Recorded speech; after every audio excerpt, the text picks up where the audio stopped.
Bismillahirrahmanirrahim. Assalamualaikum warahmatullahi wabarakatuh. Selamat pagi menjelang siang Bapak Ibu, rekan-rekan sejawat, rekan-rekan sesama penggerak, sesama pendidik, punya visi yang sama, yakni mencerdaskan anak bangsa. Mohon izin saya berdiri di sini.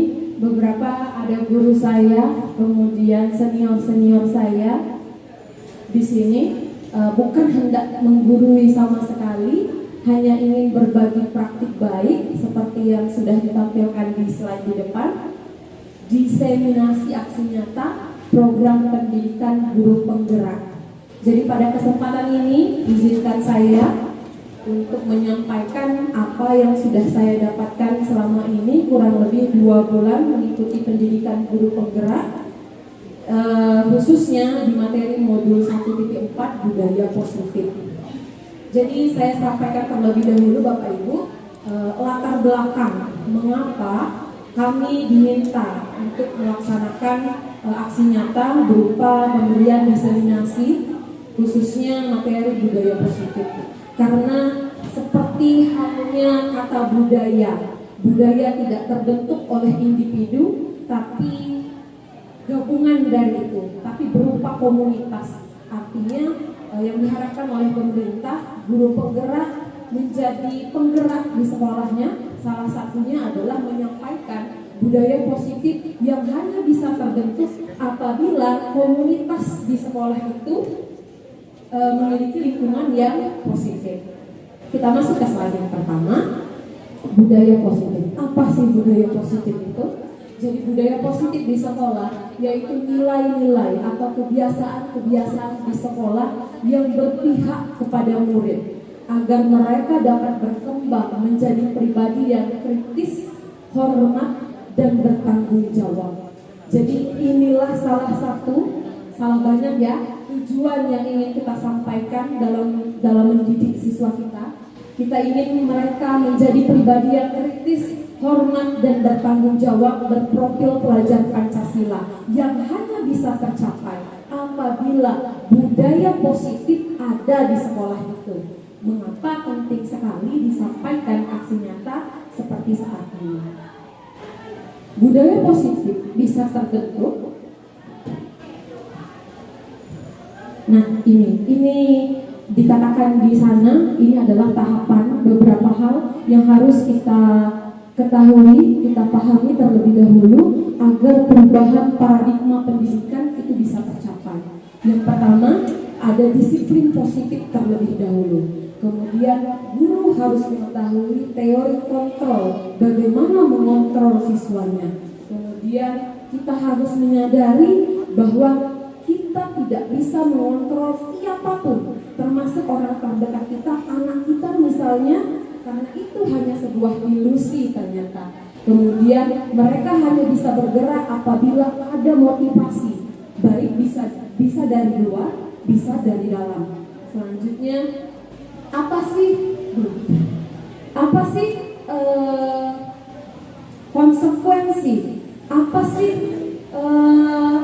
akibat, dampak? Apakah berdampak bagus atau sebaliknya adanya hukuman dan penghargaan dalam rangka membentuk budaya positif di sekolah?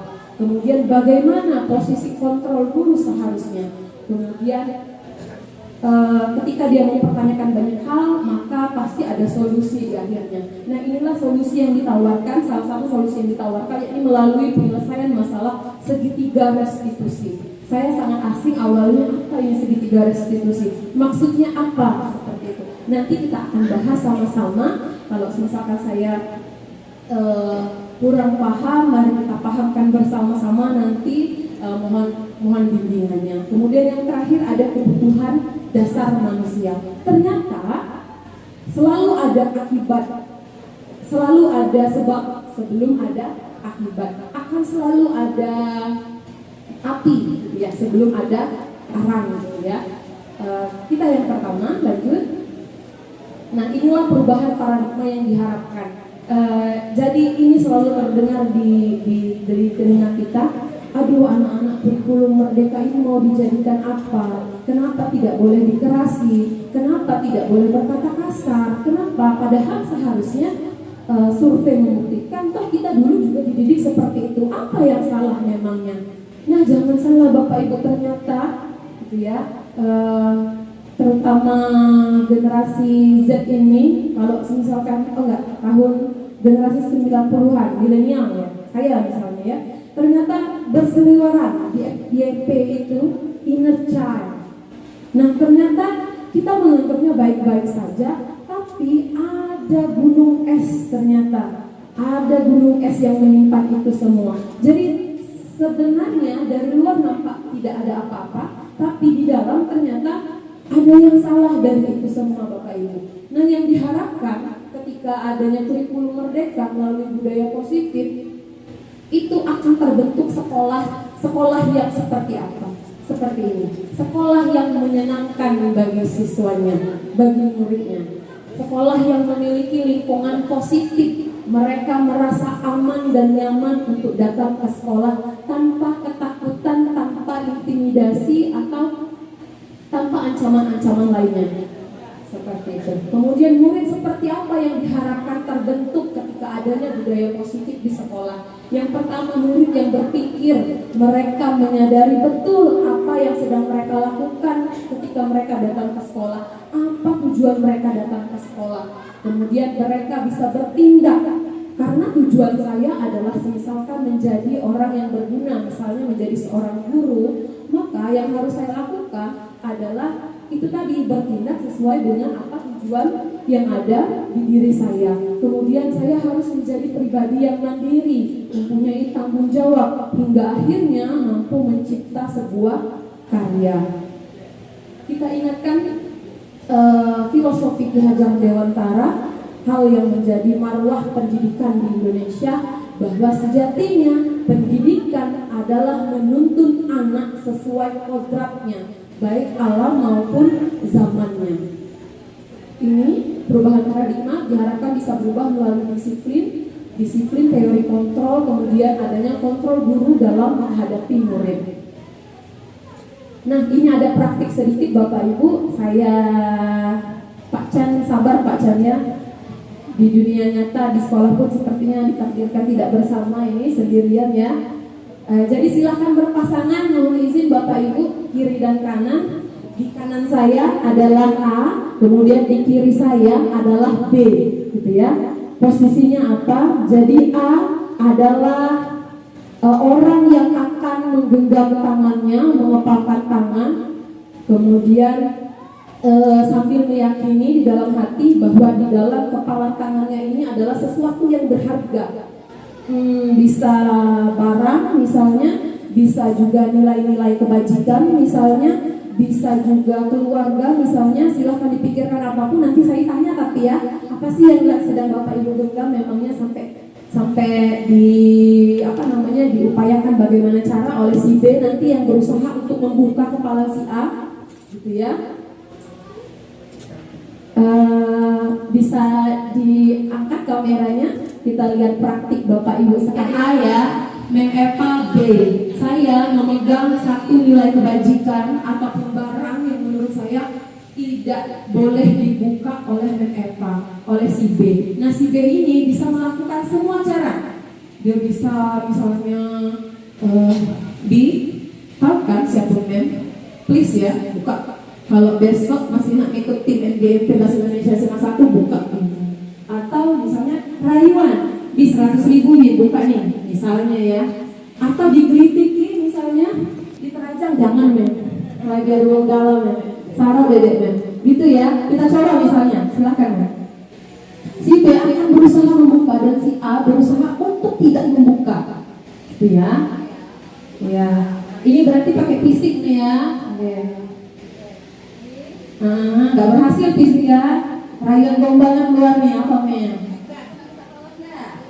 Tolong apa men? Kira-kira ada kali kan HGBI? Enggak itu. Cak mana ya, coba dulu men. Saya buka Bapak Ibu. Oke, terima kasih, silakan duduk men. Kenapa saya buka? nanti saya ceritakan di akhir. Akan selalu ada alasan kan tadi di setiap perbuatan. Nah, tapi pertama-tama kita praktek terlebih dahulu. Keputusan untuk membuka dan tidak membuka masih ada di tangan Bapak Ibu ya. Silakan. Si A silakan mengepalkan tangan, si B silakan berusaha untuk membuka kepala tangannya. Silakan.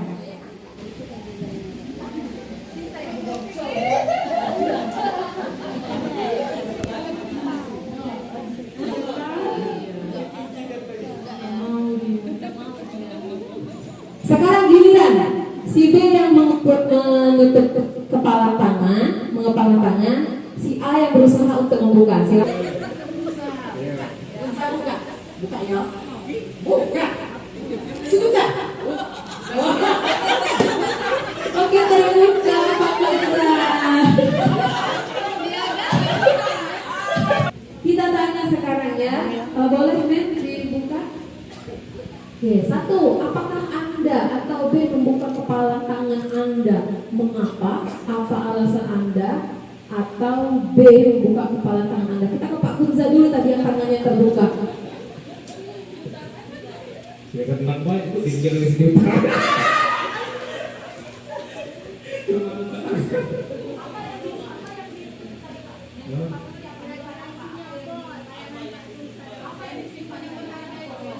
Situ tadi kasih iya,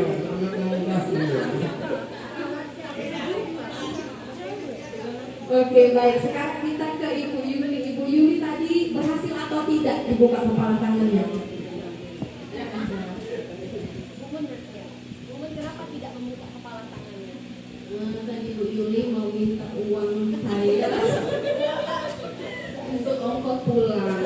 Jadi saya kalau dikasihkan uangnya saya nggak bisa pulang dong. Oke, terus ini langsung tidak memberikan. Baik. Oke, jadi kita sudah bermain kepala tangan tadi, kemudian kita akan melakukan refleksi. 1, 2 sudah tadi ya, kemudian ada pertanyaan nomor 3. Dalam kegiatan ini, sesungguhnya siapa yang memegang kendali atau kontrol untuk membuka atau menutup kepala tangannya? Siapa yang mau jawab? Ibu Astuti bisa dibantu? Yang memegang kontrol itu adalah yang tangannya menggenggam, yang mengepal. Ya, itu yang memegang kontrol. Karena dia yang punya kendali untuk membuka atau menutup tangan tersebut.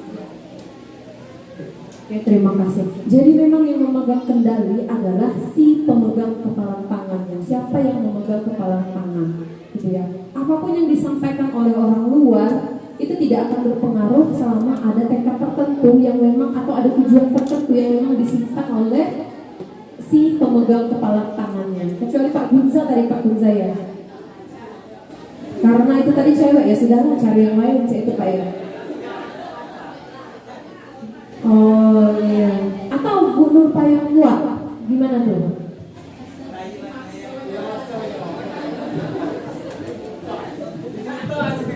Oke, Bapak Ibu tadi di awal saya membuka kepala tangan saya untuk Mem Epa gitu ya. Ada yang tahu kenapa? Karena Bu Eka kira-kira kenapa? Karena ada kesepakatan dari kedua belah pihak, makanya tangan itu terbuka. Mungkin ada iming-iming ataupun apalah ya yang menjanjikan sesuatu, sehingga secara kontrol kita membukanya sendiri seperti Pak Kunza tadi kan. Secara kontrol Bu Dorpanya agak keras menyebutkan buka tidak, jadi terbuka lah seperti itu kan ya, dengan bisikan yang sangat kuat, tidak lagi bisikan, itu seperti apa, kutukan ya.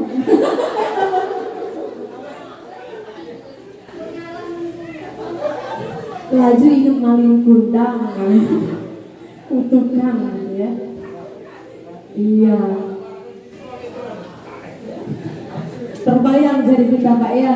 Oke, baik, terima kasih Bapak Ibu, terima kasih Bu Eka dan lain-lain tadi ya. Ya, jadi kalau saya tadi pribadi ya, saya sengaja membuka Kenapa? Karena saya sedang memegang nilai kebajikan. Semoga guru-guru memiliki visi yang sama, yakni menuntun murid sesuai dengan kodrat alam dan zamannya. Ya udah, kalau memang mau ya udah kita sama-sama yuk.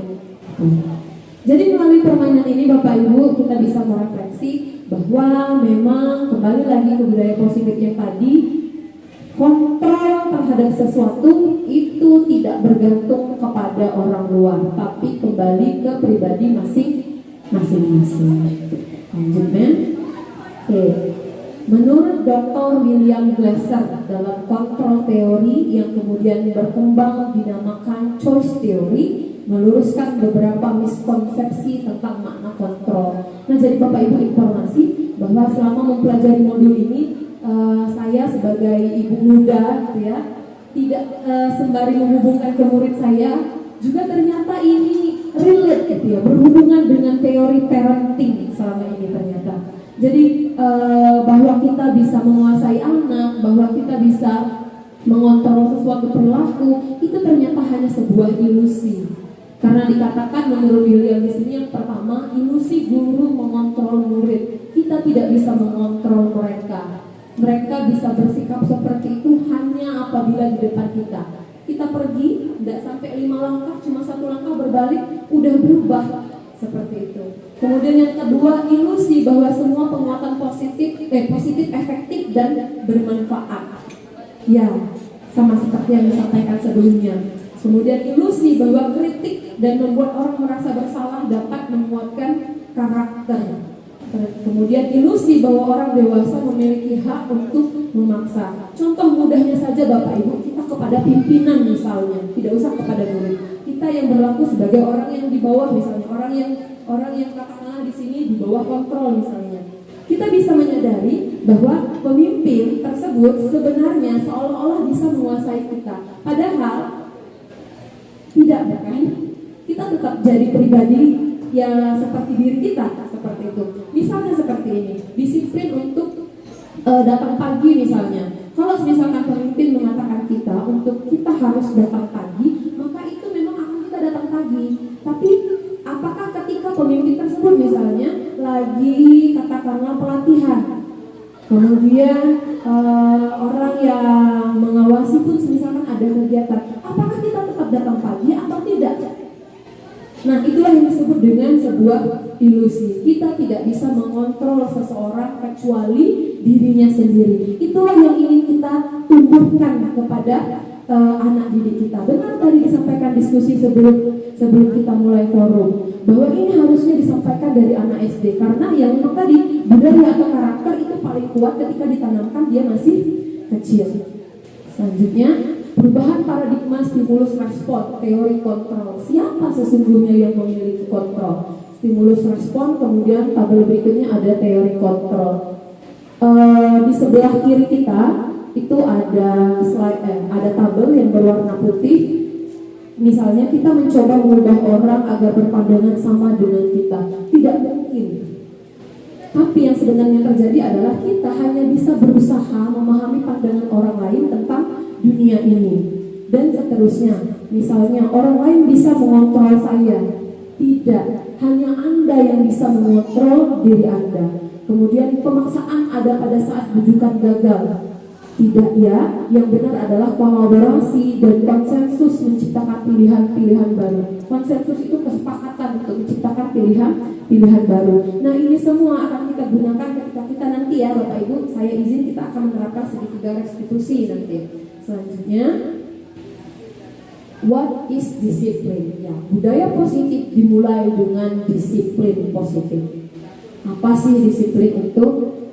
Jadi disiplin di sini, apa yang terbayang di benak kita ketika mendengar kata disiplin?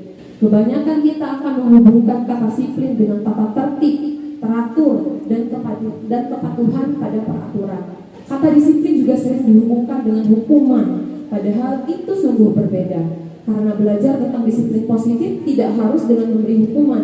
Justru itu adalah salah satu alternatif terakhir, dan kalau perlu tidak digunakan sama sekali. Oke, ini berarti kita boleh mendisiplinkan murid dong, terserah mereka berarti, karena kan disiplin berasal dari diri masing-masing, nggak bisa dikontrol. Nah, pemikiran tersebut sebenarnya sudah juga dipikirkan oleh Ki Hajar Dewantara dan dijawab melalui pernyataan berikut ini. Di mana ada kemerdekaan, disitulah harus ada disiplin yang kuat. Sungguh pun disiplin itu bersifat self-disiplin, yaitu kita sendiri yang mewajibkan kita dengan sekeras-kerasnya, tetapi itu sama saja.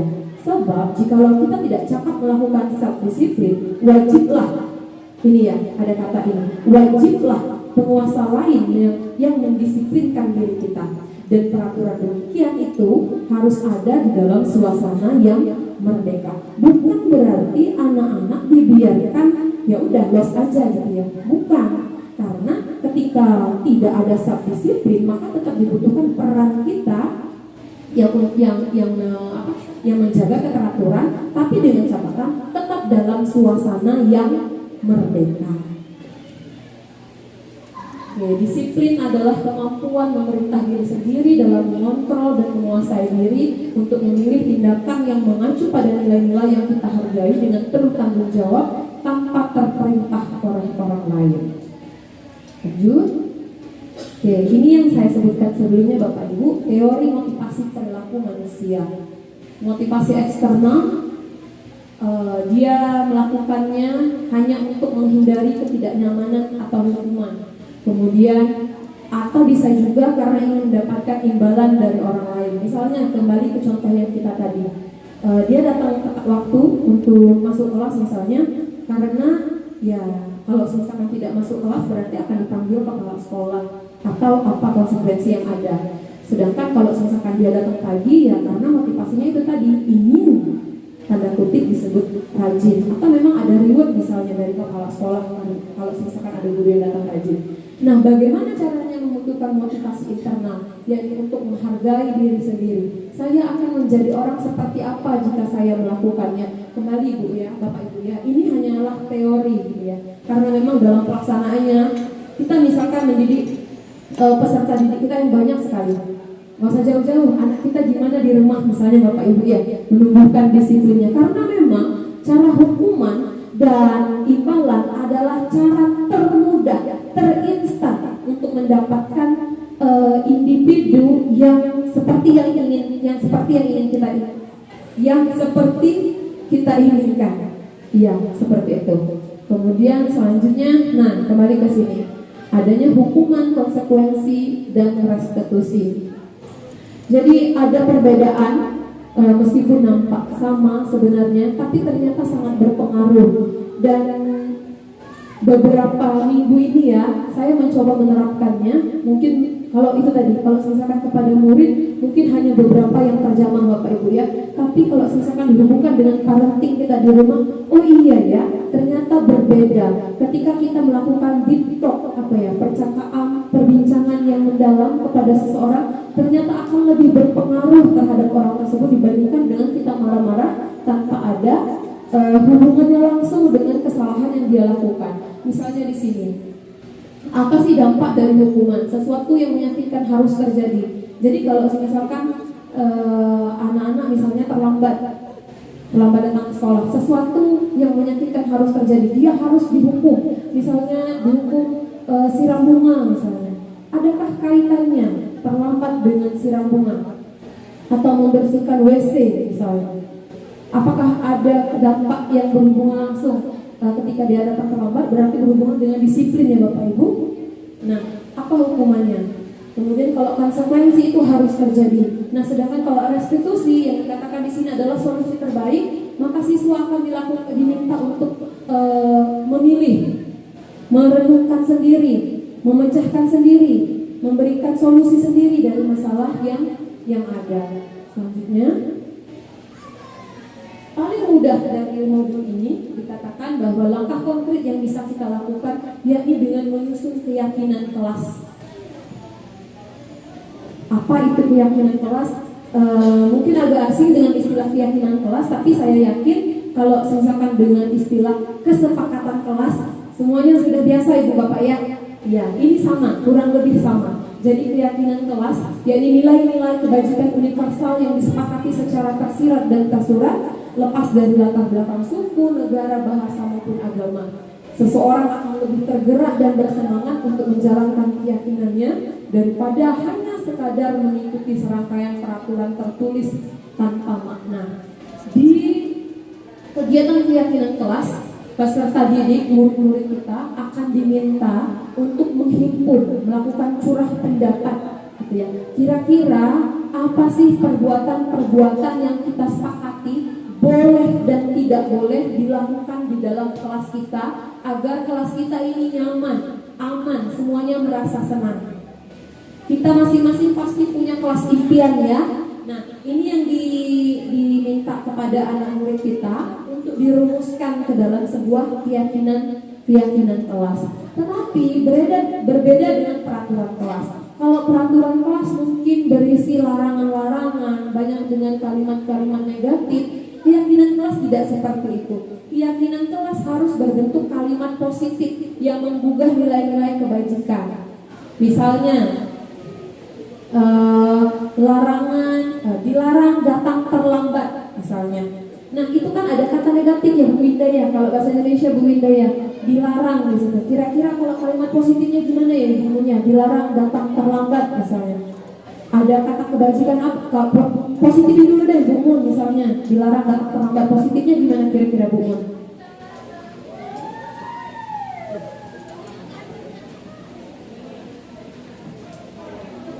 Datang tepat waktu. Datanglah tepat waktu. Jadi hanya ada kalimat-kalimat positif yang bisa kita sesuaikan nantinya, seperti itu. Lanjut Mem. Nah, ini ada beberapa langkah Bapak Ibu. Jadi salah satu misi yang kami bawa bersama Mem Eva adalah nantinya Bapak Ibu yang hadir di sini bisa menerapkan keyakinan kelas yang belum ya, tapi saya yakin ini sepertinya sudah, cuma berbeda istilahnya saja tadi Bu Sowiyah ya, kesepakatan kelas. Ini merumuskan keyakinan kelas di kelas Bapak Ibu masing-masing. Dalam rangka itu tadi, menciptakan budaya positif. Apa yang harus kita lakukan? Yang pertama, keyakinan kelas bersifat abstrak daripada peraturan yang lebih rinci dan konkret. Yang kedua, keyakinan kelas berupa pernyataan-pernyataan yang universal. Ketiga, pernyataan keyakinan kelas senantiasa dibuat dalam bentuk positif. Kemudian keyakinan kelas hendaknya tidak terlalu banyak sehingga mudah diingat dan dipahami. Selanjutnya, semua warga kelas sebaiknya ikut berkontribusi dalam membuat kegiatan kelas lewat curah pendapat.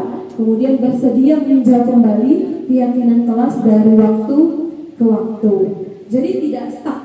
Kalau misalkan ada kejadian peristiwa dalam tanda kutip luar biasa, keyakinan kelas kita harus ubah, langsung diubah. Misalnya, tiba-tiba ada yang ketahuan pacaran misalnya di pojok literasi kelas kita.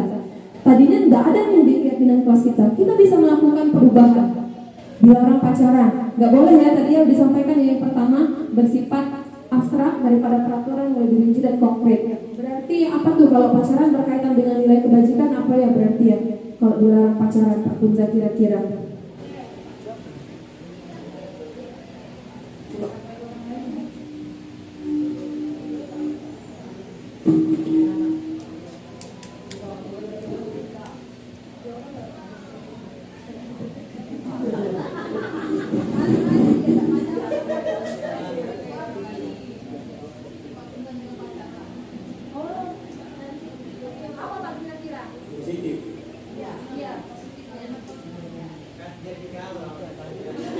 Saya tidak marah Pak Kunza pacaran, bukan. Maksudnya di keyakinan kelasnya loh Pak.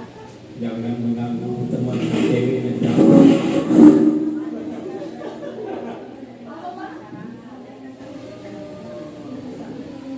Tidak boleh mengganggu teman ceweknya dalam kelas. Masih ada negatifnya Pak Kunzaya tapi ya, karena ada kata apa tadi? Tidak. Kita azan dulu ya, mohon maaf.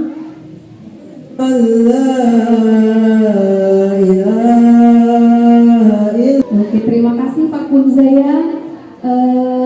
Ibu Anis ya, Ibu Anis bisa bantu Bu Anis, kira-kira nilai kebajikan apa sih Bu Anis yang bisa kita ambil dari peraturan kelas dilarang pacaran? Kira-kira apa tuh Bu Anis?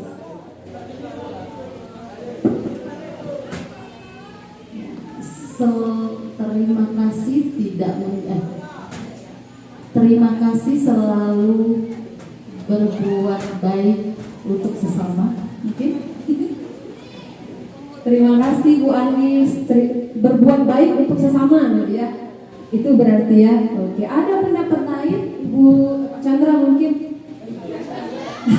Ya, Pak Chandra mungkin dilarang pacaran, kira-kira nilai kebajikan apa sih yang ingin disampaikan? Terima kasih tidak menjalin hubungan sesama kelas. Terima kasih tidak menjalin hubungan sesama teman. Hubungan apa ini? Gitu ya. Berarti nggak boleh temenan dong, gitu ya? Oh, terima kasih tidak berpacaran, gitu ya. Ada tidaknya dong Pak? Berarti ya. Ibu Badriah.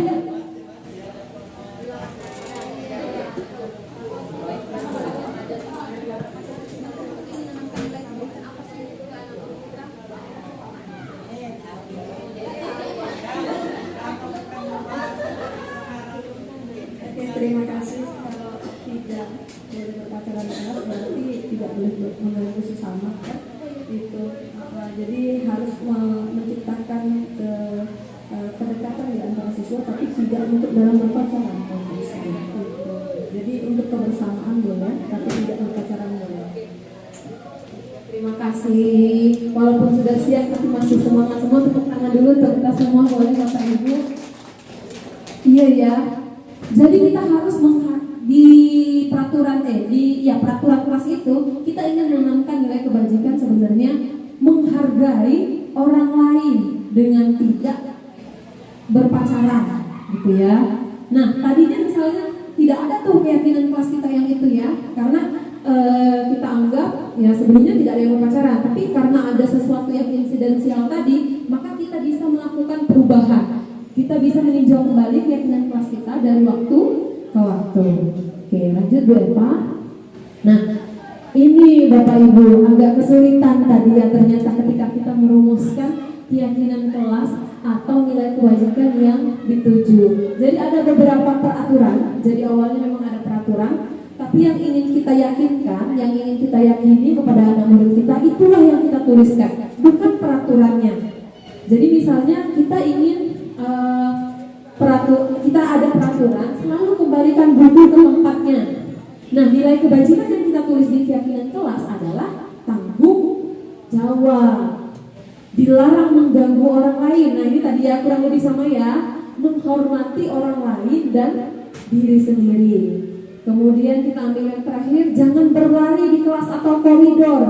Nah, karena yang ingin kita yakini di kelas kita, yang ingin kita tanamkan nilai kebajikan kepada anak murid kita adalah keselamatan dan keamanan. Nah, ini juga peraturannya nggak boleh ya, masih pakai kata jangan berlari di kelas atau koridor. Bisa kita ganti misalnya jalan pelan-pelan di kelas atau koridor. Seperti itu Bapak Ibu ya.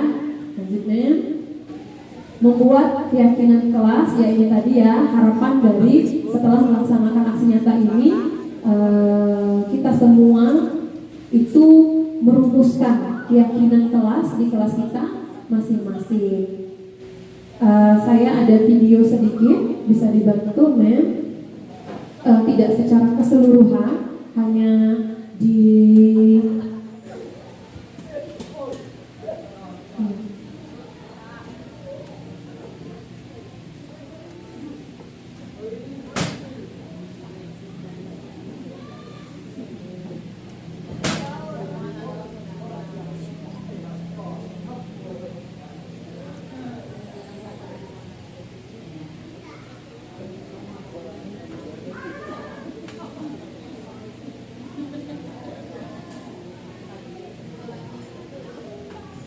memang tidak ada suaranya ya Bapak Ibu, hanya contoh saja kegiatan yang dilaksanakan di kelas, yakni melibatkan semua siswa, semua muridnya. Jadi kami ini sudah merumuskan beberapa peraturan kelas, jadi kami tinggal merumuskan nilai-nilai kebajikannya saja. Jadi yang terekam kamera hanya ketika bagian melakukan penulisan keyakinan kelas di kelas 12.4. Oke.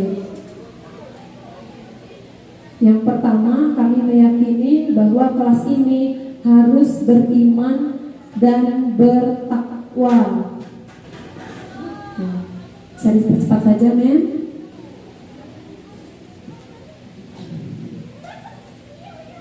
Kemudian yang kedua, menjaga kebersihan dan keamanan. Jadi nilai kebajikannya kebersihan dan keamanan.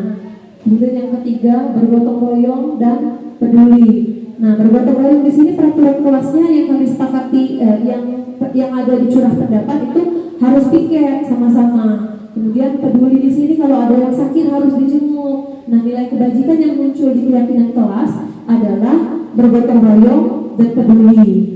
Karena hampir mirip tuh nilai kebajikannya, maka dijadikan 1 poin. Kemudian yang terakhir ini apa tuh ya? Komitmen. Jadi percuma saja sudah ada keyakinan kelasnya, tapi penghuni kelasnya, warga kelasnya tidak komitmen untuk melaksanakan keyakinan-keyakinan kelas yang sudah disepakati. Setelah ini dilakukan keyakinan kelas, maka ditempel di dinding. Ini diwakili oleh ketua kelasnya nih, oleh Daud nih. Itu Bapak Ibu. Kembali ke slide kita.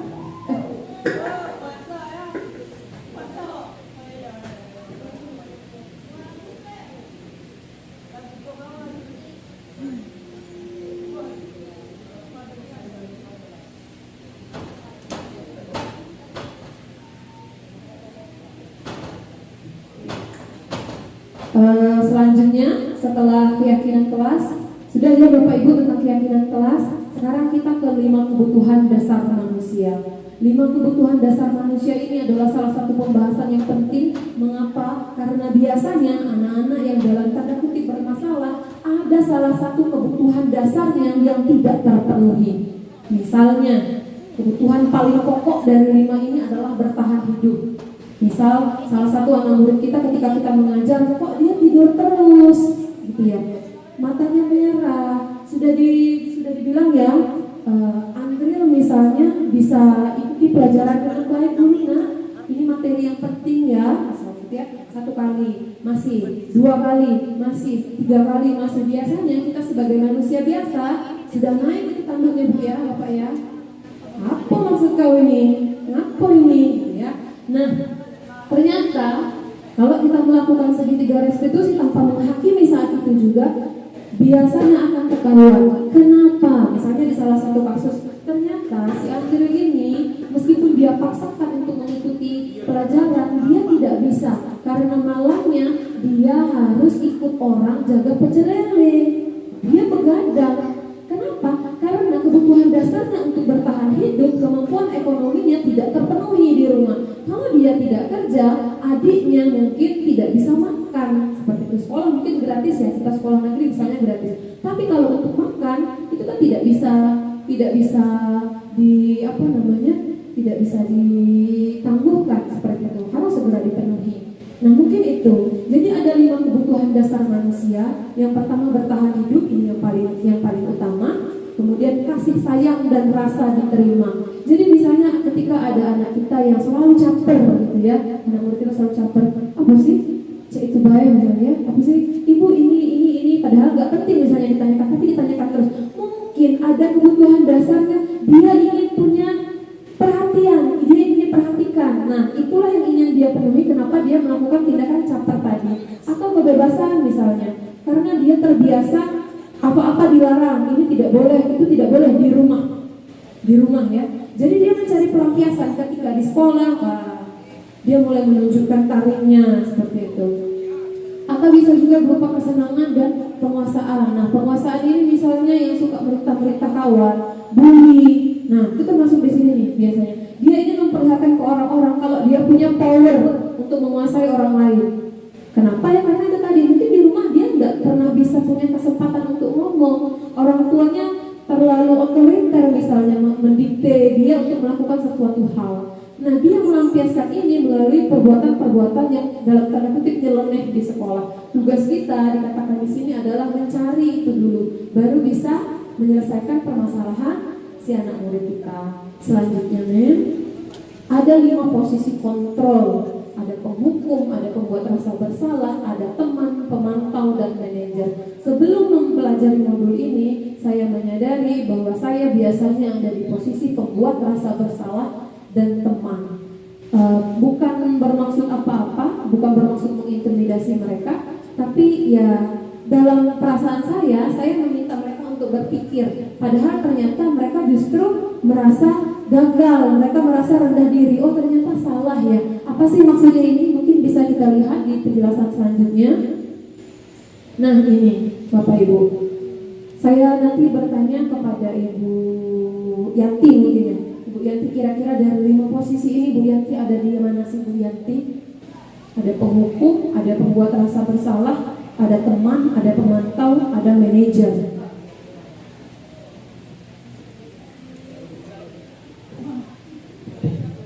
Mungkin jujur ya, saya tipe orangnya emosian, jadi mungkin masuk penghukum.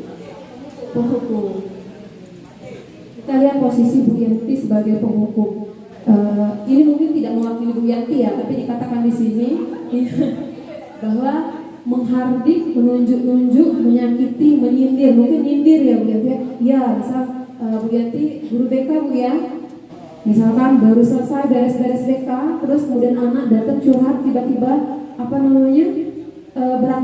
berantakan lagi. Misal mau lihat Bu passing grade UTBK misalnya Bu ya, mereka acak-acak lagi. Mungkin Bu Yanti langsung sindir Bu ya. Ya, tidak apa-apa, kakek ibu yang bereskan, tidak apa-apa. Baca itu Bu ya. Nah, apa hasilnya? Gitu ya. Mereka akan menyalahkan orang lain. Itu kan aku Bu, dia Nina. Ya, seperti itu. Kemudian, ya dampaknya apa? Mereka tidak merasa bukan salah aku tidak merasa kawan aku. Ya, mereka akan mengulangi kembali kesalahan yang sama. Seperti itu. Siapa yang mau saya tanya lagi ya? Bu Yesi deh, Bu Yesi. Bu Yesi kalau biasanya ada di mana Bu Yesi? Posisinya Bu Yesi? Ada penghukum, pembuat kesalahan, teman, pemantau, sama manajer Bu. Baiklah, terima kasih Bu Abi. Kalau saya biasanya lebih ke teman Bu Abi. Terima kasih Bu Abi. Nah Bu Yesi ya, jadi sebagai teman ini paling aman sebenarnya. Kita merasa ya anak murid tidak bisa dikasari, ya sudah kita jadi kakak, gitu ya. Saya juga seperti ini. Jadi misalnya nih dikatakan di sini,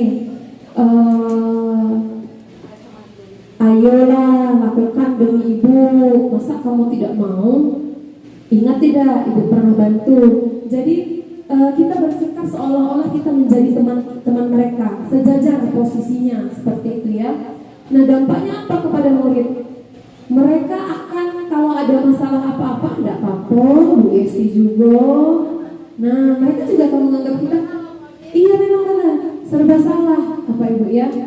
Nah ternyata dikatakan di sini yang bisa membuat identitas berhasil atau sukses yaitu ketika kita menerapkan atau berada di posisi manajer. Manajer di sini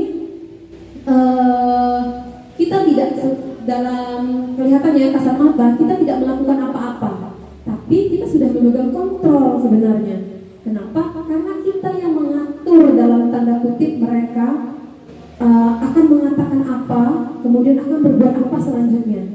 Bukan berarti ini paling mudah ya, bukan, justru ini paling sulit. Kenapa? Karena kita harus menguasai apa yang kita sampaikan tadi.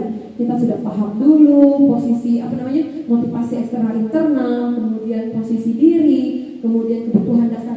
Kita langsung menebak ketika dia melakukan kesalahan, kira-kira ini kebutuhan dasarnya apa ya yang tidak terpenuhi ya. Jadi dikatakan di sini bahwa ketika kita menjadi manajer, guru akan mengajukan pertanyaan-pertanyaan yang nantinya menggiring mereka untuk menemukan solusi dari permasalahan yang sedang mereka hadapi sendiri. Kemudian melalui perkataan misalnya seperti ini, apa yang kita yakini? Apa yang bisa kamu kerjakan untuk memperbaiki masalah ini? Nah ini akan menguatkan pribadi mereka. murid meletakkan dirinya sebagai individu yang positif dalam dunia yang berkualitas. Mereka akan berkata, bagaimana caranya saya bisa memperbaiki keadaan. Kemudian dampak pada mereka akan mengevaluasi diri dan bagaimana cara memperbaiki dirinya. Saya punya video Bapak Ibu. Contoh penerapan segitiga restitusi, meskipun ini sudah diskenariokan sebelumnya, tetapi kurang lebih seperti inilah kalau misalkan kita mau menerapkan segitiga restitusi bersama murid kita.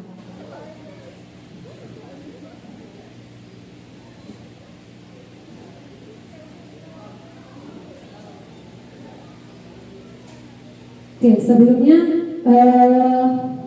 masalah dia di sini adalah kasusnya adalah ini Ria ketika saya mengajar dia tidak mengikuti kerja kelompok, dia malah gambar gitu ya. Penerapan segitiga restitusinya seperti berikut ini.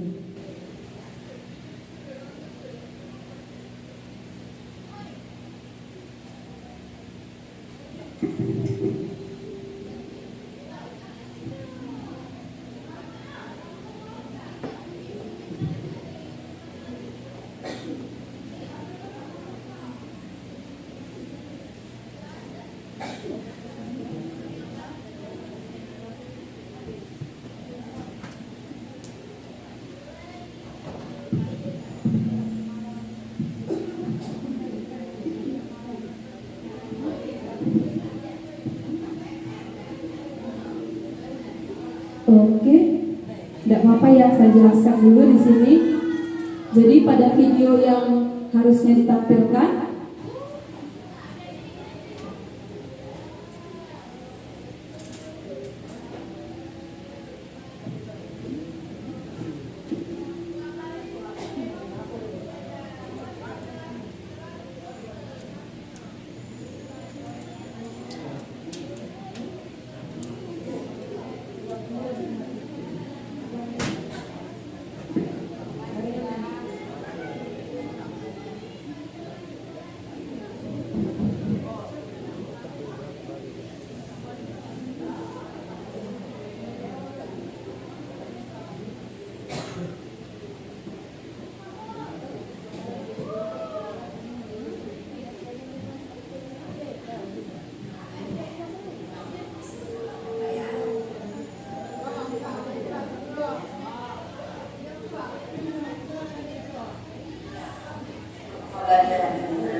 tetap bisa diwujudkan ya secara jujur dan bagaimana? Iya Bu, seharusnya dia menggambar ketika waktu kosong dan ikut membantu ketika ada tugas kelompok. Iya ya, tahu ya. Terus ada tadi ya.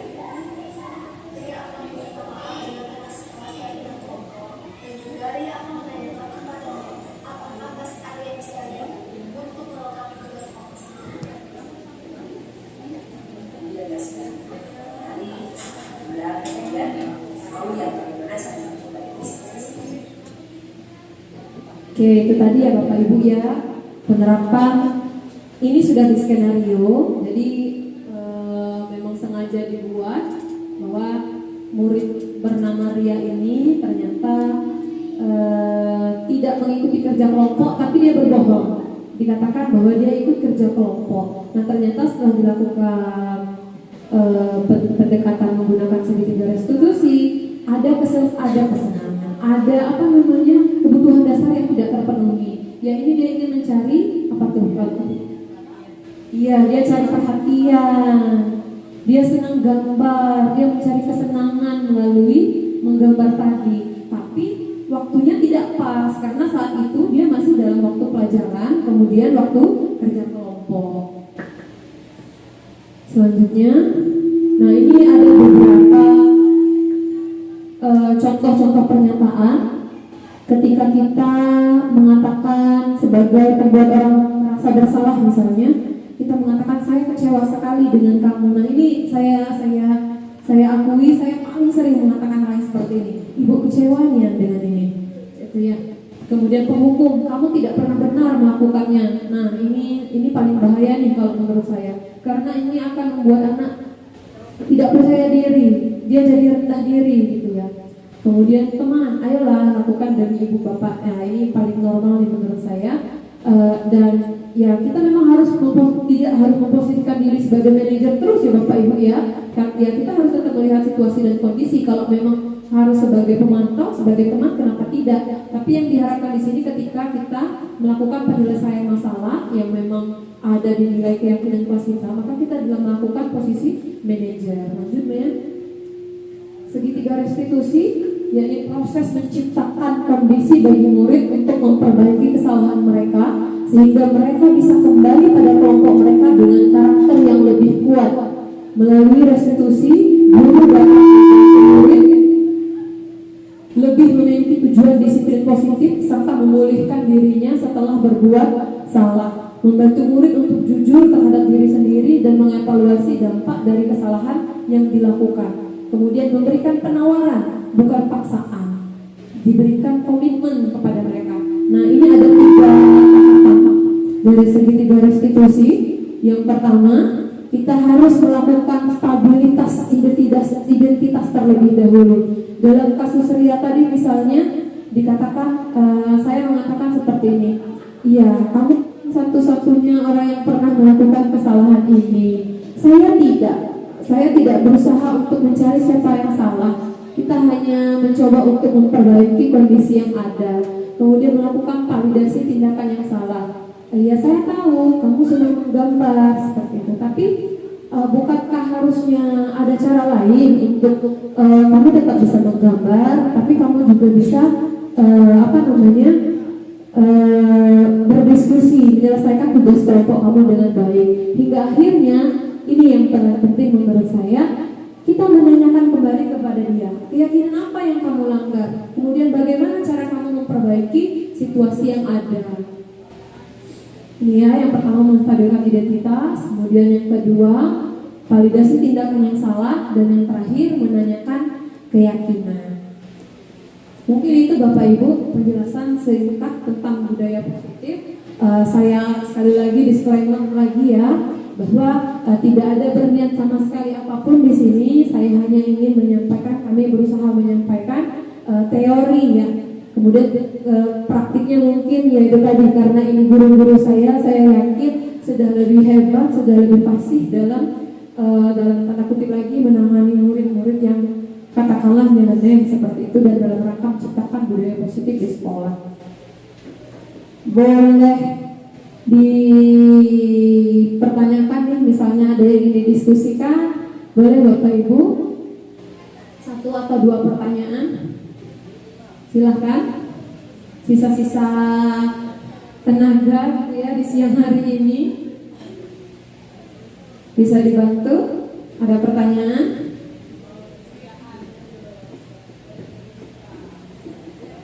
Terima kasih Bu Abi.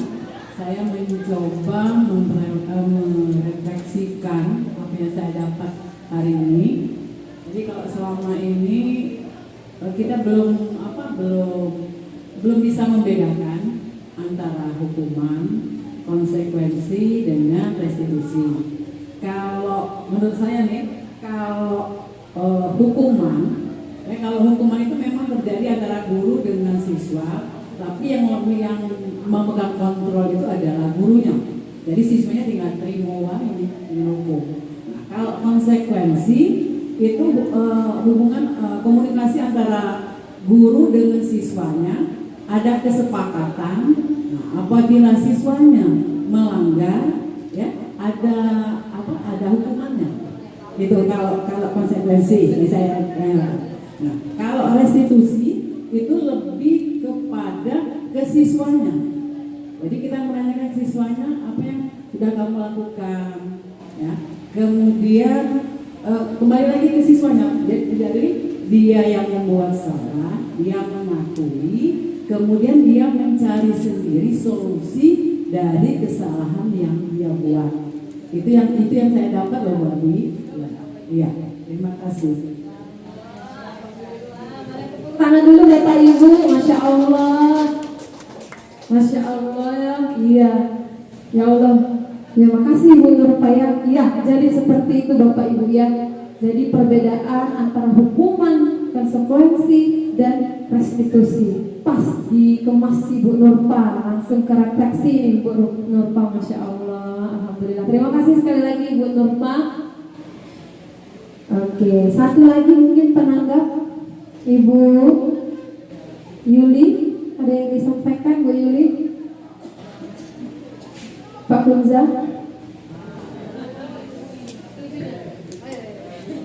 Mau nanya saja Bu, budaya apa yang positif yang ada di SMA 1 menjadi 1 budaya hukum, budaya positif yang Ibu sudah ada yang ada di sekolah ini, yang pernah dijalankan di sekolah. Terima kasih.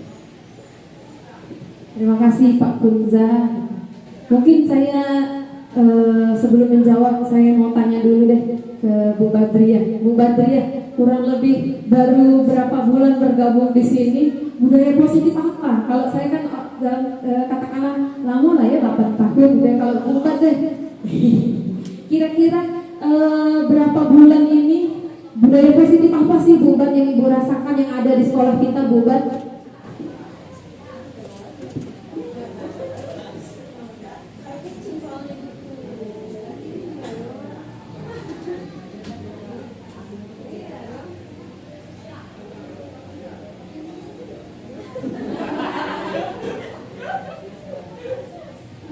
Terima kasih. Kalau saya baru 2 bulan, kurang lebih 2 bulan jalan 3 bulan ya, dari Agustus September, berarti motor berjalan 3 bulan. Ya, kalau selama di sini 3 bulan, banyak hal yang saya dapatkan dari sekolah ini sebelum dari sekolah lama. Kalau di sekolah ini terlihat sekali bahwa siswanya itu berdisiplin, mulai dari musik, berpakaian, kemudian cara bersikap terhadap guru, ya, terus kemauan dan minat belajarnya itu sangat tinggi, berbeda sekali dengan tempat dulu saya mengajar, bahkan sampai sekarang masih pun mengajar di sekolah itu, ya, di SMK itu agak kurang, agak jauh berbeda. Itu hal yang positif yang saya dapatkan selama di sini. Terima kasih Bu Badriah. Ibu Sawiyah nambahkan Bu? Baik, kalau menurut kami yang sudah masuk dari bulan Juli, ada terasa beberapa hal yang positif yang kami lihat. Yang pertama itu menyangkut hubungan antar pendidik itu kami kira sudah terjalin sangat baik, di luar dugaan kami, bahwa selama ini kami punya persepsi kalau kami pernah ada di suatu sekolah itu bahwa ada kelas senior dan junior. Ternyata di sini tidak ada. Kemudian untuk menyangkut hubungan pendidik dengan siswa itu sudah sangat baik, karena di situ perilaku siswa sudah mengakui, menghargai dan menghormati guru sesuai dengan kedudukannya sebagai pendidik dan sekaligus pembimbing mereka dalam memperoleh ilmu di sekolah ini. Nah, itu mungkin yang dapat saya sampaikan. Terima kasih Bu Sofia dan Ibu Badria. Saya perlu jawab juga Pak? Iya ya. Budaya positif yang ada di sekolah ini, jadi saya itu alumni sini Pak. Ya, jadi selama saya jadi siswa, kemudian saya lanjut jadi guru, budaya yang paling positif yang sampai sekarang masih terasa adalah sekolah ini mendorong saya selalu berkembang, memotivasi saya untuk berkembang Pak. Sekolah ini selalu menuntun saya untuk jadi orang yang tidak pernah biasa-biasa saja Pak di sekolah ini. Jadi melalui iklim sekolah itu ya Pak, jadi lengkap tuh Pak. Jadi ada pertemanannya, jadi saya nyaman untuk berkembang. Kemudian apakah ketika nyaman berarti tidak mau berkembang? Tidak. Justru senior-senior saya itu memberikan dukungan. Rekan sejawat saya tidak sulit untuk dimintai bantuan gitu ya kalau dari segi guru. Jadi kalau dari itunya untuk berkembang, ya sekolah ini benar-benar mewadahi saya. Silahkan berkembang sesuai dengan kemampuan kamu masing-masing sesuai kodrat alam dan zamannya. Sama sampai sekarang yang saya suka itu adalah kalau loka kurikulum kita ngomong, kalau anak sudah menang di lomba sifat, sudahlah selamatkan dengan pelajaran yang lain. Iya, karena waktu dari saat saya jadi siswa, jadi saya sekarang jadi guru, itu selalu sama perkataan itu. Jadi kami memang dipaksa untuk berkembang, tapi tidak di satu jalur. Silahkan berkembang sesuai dengan minat dan kemampuan kamu masing-masing, gitu. Jadi ya itu ekosistem untuk berkembang itu sangat ada di sini melalui beberapa peraturan-peraturan, keyakinan-keyakinan yang mungkin kita semua tidak sadar saja itu sudah ada di sekolah yang kita cintai. Itu Pak Kenza. Kekeluargaan, kebersamaan, peduli gitu ya. Oke. Ada lagi Bapak Ibu? Tidak ada ya. Alhamdulillah kalau begitu. Terima kasih banyak untuk partisipasinya. Kegiatan ini tidak akan berjalan lancar kalau misalkan tidak ada bentuk dukungan rekan-rekan sejawat saya kepada kami gitu ya, bersedia dia ambil waktu istirahatnya, waktu mengajarnya untuk berbagi praktik baik yang mungkin sebenarnya lebih tahu lah Bapak Ibu yang ada di sini lagi daripada aku nih. Terima kasih banyak sekali lagi. Semoga Allah Subhanahu wa Ta'ala membalas setiap kebaikan dan kepedulian yang Bapak Ibu berikan. Terima kasih. Wabillahi taufiq wal hidayah. Wassalamualaikum warahmatullahi wabarakatuh.